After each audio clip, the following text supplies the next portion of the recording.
Pasamos entonces la palabra a Eleonor Faur, investigadora y docente del IDADES UNSAM CICIDES, para que nos brinde su perspectiva desde una mirada vinculada a la equidad de género.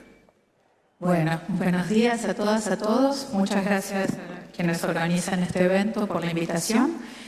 Y además en este espacio tan divino, ¿no? Un ícono de la arquitectura porteña. Bueno, efectivamente me toca poner un punto o una perspectiva en relación con las cuestiones de género. Me imagino que no son los sitios más cómodos para transitar, pero allá me voy. Entonces, está claro la enorme potencia que han tenido y que siguen teniendo los programas de transferencias condicionadas de ingresos, y en particular de la AUH, que han sido elogiadas por la expansión de sus coberturas, por la superación de la lógica compensatoria, por la contribución para mitigar la indigencia e incluso la pobreza de los hogares, y permitir contar con un ingreso monetario sostenido para muchos hogares que les permitía una cierta mirada prospectiva de sus inversiones, ¿no? En este sentido, solemos decir, y yo lo sostengo, que se trata de políticas que dieron un giro muy importante respecto de aquellas que se implementaban a finales del siglo XX. Ahora bien, es claro que el momento de inversión y el momento macroeconómico en el cual empezaron a implementarse estas políticas es bastante diferente que la actual coyuntura. Entonces me parece que en esta coyuntura en la cual existe una necesidad de reducir el déficit fiscal por la vía del ajuste de presupuestos públicos y también de los ingresos familiares, me interesa desarrollar un poco más esta perspectiva, los contrapuntos entre las políticas de finales del siglo pasado, lo que hubo y algunos aprendizajes y matices que nos pueden servir para revisar o para tener como algunas alertas prendidas, ¿no? En particular, creo que el análisis de estas políticas de transferencias condicionadas nos permite observar de manera tangencial, no me voy a meter al nudo de la política, ¿no? Pero de manera tangencial nos permite observar el modo en que el Estado interactúa con las mujeres pobres, cómo y hasta qué punto se atienden además sus derechos como ciudadanas y cuáles son los supuestos de género que tienen estas políticas en sus pilares de definición. Tomando como eje esta perspectiva, voy a tratar de explorar cuál ha sido el lugar otorgado al cuidado infantil, en este caso las estrategias estatales de alivio a la pobreza, y en qué medida se promueve o se desalienta la conciliación entre familia y trabajo cuando se trata de mujeres de sectores populares. Bueno, durante el fin del siglo pasado, durante las crisis de finales del siglo pasado, mientras los costos de reproducción cotidiana y generacional de la fuerza de trabajo y también de aquellos considerados inactivos se incrementaron, el trabajo no remunerado y comunitario de las mujeres se multiplicó y se diversificó.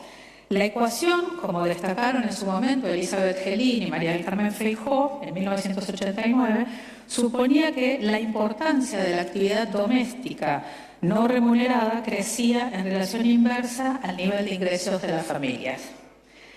Su contrapartida era, lógicamente, el aumento de tiempo de dedicación a esta actividad en los hogares pobres. El incremento de la participación de las mujeres pobres se produjo tanto en las esferas reproductivas del hogar, de la domesticidad, en la productiva del ingreso al mercado de trabajo y en la comunitaria. Y fue interpretado por académicas y organismos internacionales como una respuesta frente al retiro del Estado y al empobrecimiento de los hogares. Las respuestas de las mujeres a la crisis, era toda una etiqueta, constituyeron un tema específico de investigación durante los años 80 y 90, y esto sirvió para reunir información que hoy nos sirve también como aprendizaje para el análisis de las coyunturas, ¿no? Que la verdad es que yo fui criada en esos tiempos, porque era como me estaba recibiendo y las primeras investigaciones tenían que ver con esto, ¿no? El ajuste, se solía decir, era visible en sus efectos de clase, pero invisible en su dimensión de género. Entonces traje un ejemplar de mi biblioteca que editó UNICEF de la Oficina de América Latina y del Caribe en 1989 y que se llama El ajuste invisible, los efectos de la crisis económica en las mujeres pobres. creo que es como una reliquia que releo de vez en cuando porque también uno aprende mucho de lo que ya se hizo, ¿no? Bueno, obvio, no, hay una... Básicamente con el lenguaje de la época, ¿no? 30 años antes, una experta de UNICEF de América Latina decía: no prestar atención a la intensificación de los esfuerzos de las mujeres pobres, situaciones derivadas de restricciones ocasionadas por la crisis y los esfuerzos de estabilización económica constituye una especie de ceguera tolerante que da permanencia a las condiciones que limitan la participación de las mujeres en el desarrollo. El trabajo femenino, entendido desde el propio hogar hasta el ámbito público, barrial o comunitario, era así como un contrapeso funcional a las políticas de ajuste, la fragilidad del Estado en esos años y la merma de la protección ofrecida por mercados laborales en aquel momento desregulados, segmentados y poco eficaces para absorber la demanda de empleo. Así, la intensificación de la actividad femenina mostró aquello que en esa época se llamaba como el triple rol de las mujeres y con ello la porosidad de las fronteras entre el trabajo remunerado y el no remunerado. Bueno, mirado desde las políticas públicas, las políticas sociales y las instituciones de desarrollo social, se recurrió sistemáticamente a las mujeres para atender de manera gratuita las necesidades de alimentación de la comunidad o para incorporarlas como madres cuidadoras, ese era el concepto, en espacios barriales de atención de los niños que emergían frente al déficit de la oferta estatal de los servicios de cuidado. El hecho de diferenciar servicios y prestaciones entre hombres y mujeres sirvió en aquel momento para cristalizar determinados estereotipos, roles y relaciones sociales de género. De tal modo, en lugar de implementar estrategias eficaces para superar las desigualdades preexistentes, fue frecuente fortalecer una mirada que técnicamente le denominamos maternalista en las tareas domésticas y de cuidado social. Maternalismo básicamente quiere decir comprender a las mujeres, sobre todo en su función materna, y entender a las madres como las mejores y las casi únicas responsables de los cuidados de sus familias. Actualmente, frente a una coyuntura donde se ve la necesidad de un periodo de ajuste, pero también con un Estado mucho más presente que en el pasado, digamos, son contextos que no son homologables, ¿no? Pero, digamos, sí cabe la pregunta de qué manera las políticas del siglo XXI están interpelando los discursos y las arquitecturas simbólicas que reproducen ciertos sistemas sociales y relaciones de género también jerarquizadas. Voy de tiempo. Ok. La asignación universal por hijo claramente en el campo discursivo resolvió la ecuación maternalista porque titularizó a los niños y a las niñas como los sujetos destinatarios del beneficio o del derecho a la transferencia de ingresos. Aún así, digamos, en el medio de ese contexto, por una decisión muy clara de que fueran beneficios o derechos destinados a los niños, también esto coexistió con una notable expansión de representaciones sociales, hablo de las cuestiones que están en la sociedad, y discursos que despreciaron o desprecian todavía las transferencias y estigmatizaron a las mujeres. Lo hablaron también recién Alexandra y antes el coordinador del panel, en particular a las adolescentes con el famoso latinillo de se embarazan para cobrar la asignación, ¿no? Que lo dijeron de una manera mucho más elegante, tienden a incrementar los niveles de fecundidad. Se atribuye así a una operación pragmática a los embarazos tempranos, cuando bien sabemos que no es por ahí por los cuales se producen los embarazos. Y en realidad, como bien decían, esto se desmiente totalmente, este mito, porque las estadísticas vitales del Ministerio de Salud muestran más bien un descenso de la maternidad adolescente. Si en el año 2009 hubo 116.000 y tantos nacidos vivos de madres de hasta 19 años, el último registro correspondiente al 2006 nos da 99.324 nacimientos de madres adolescentes, ¿no? Pero bueno, sabemos que así funcionan los prejuicios. Ahora bien, para ganar la perspectiva justa necesitamos también reconocer que estamos ante programas sociales superpoblados de mujeres, desaventajadas en la escala social, que inician su vida reproductiva con o sin asignación a edades muy tempranas y que tienen en promedio mayor número de hijos. también son quienes más de tiempo dedican a los cuidados familiares y las tareas reproductivas. Bajo el prisma de género, entonces, la mayor novedad de los programas de transferencias condicionados de ingresos fue dar visibilidad a esas tareas de cuidado y aportarles un ingreso como, de alguna forma, reconocimiento de esa tarea, ¿no es cierto?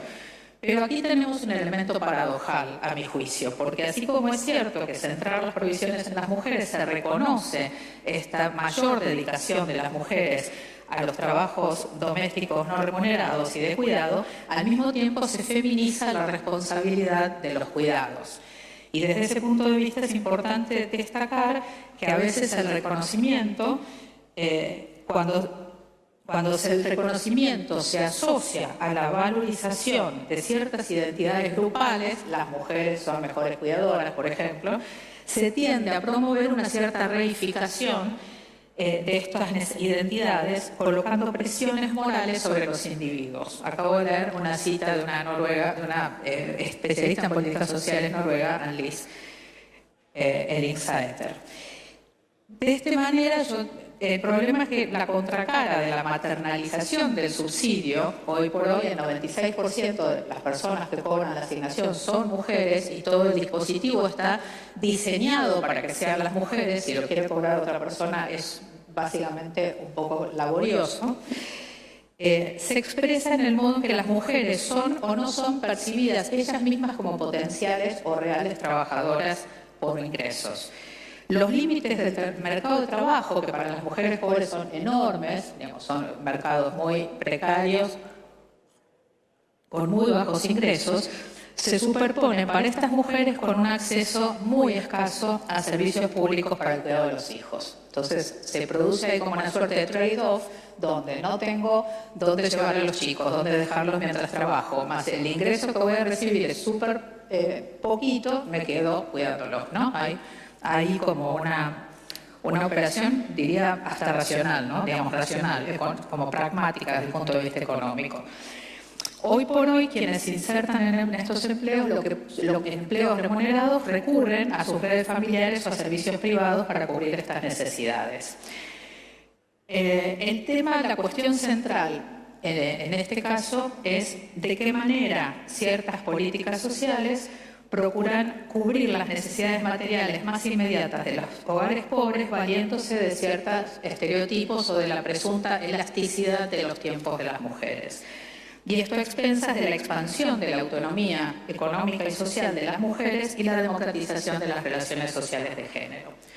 En este caso diría que considerar a las mujeres desde una perspectiva instrumental y reificar su papel como las mejores cuidadoras posibles, digamos, como esa etiqueta que, por otro lado, la empiria un poco lo desmiente a veces, ¿no? Nos lleva a reproducir o a tener el riesgo de reproducir los patrones del ajuste invisible que mencionábamos antes, ¿no? Entonces, frente a la persistencia de esta mirada o alguna suerte de todavía, hilando fino, uno encuentra todavía este tipo de perspectivas, quiero cerrar esta intervención apelando al marco de los derechos humanos. Sabemos que vivimos en un tiempo en el que se han institucionalizado muy fuertemente los derechos de las mujeres y los derechos de la infancia. Las convenciones y tratados de derechos humanos, en particular la Convención sobre los Derechos de la Niñez y la Convención sobre la Eliminación de todas las formas de discriminación contra las mujeres, tienen jerarquía constitucional en Argentina desde 1994 y además se han sancionado una cantidad de leyes específicas de protección de derechos de ambos colectivos, que marcaron todas ellas una divisoria de aguas en el ámbito de la reproducción, las familias, la prevención de la violencia, la sexualidad, etc. Además, las demandas del movimiento de mujeres son cada vez más crecientes, ¿no? Y en la Argentina lo hemos vivido con una impronta muy importante a lo largo del 2018, ¿no? Entonces, es evidente que el bienestar y los derechos de los niños y niñas, y ahí es mi punto, se encuentran no solamente protegidos por nuestras legislaciones y por nuestra Constitución, sino que están fuertemente interrelacionados e imbricados. Estos fueron los temas que trabajamos muchísimo en mi época de especialista en UNICEF, ¿no? Y creo que es allí donde radica en todo caso la llave de lo que hablamos con mucha frecuencia del empoderamiento femenino.